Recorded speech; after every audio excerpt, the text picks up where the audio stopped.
how to fix the missing Wi-Fi icon in Windows.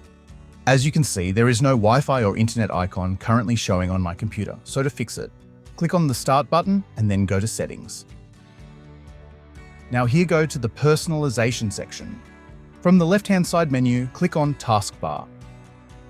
Under the taskbar, scroll down to the notification area and click on Turn System Icons on or off.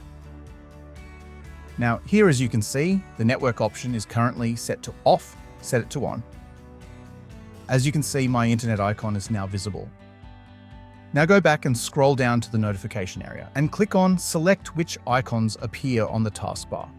And make sure the network option is set to on here as well. But if this method does not work for you, then you should follow the second method.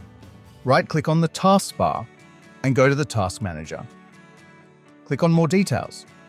First, make sure you're in the Processes tab, and then look for Windows Explorer. Once you found it, click on it. And click on Restart. Or you can click on the Restart button here as well. Once you click on it, it will fix your problem. I hope this video was helpful to you. Please leave a like on this video and don't forget to subscribe to our channel. Thanks for watching.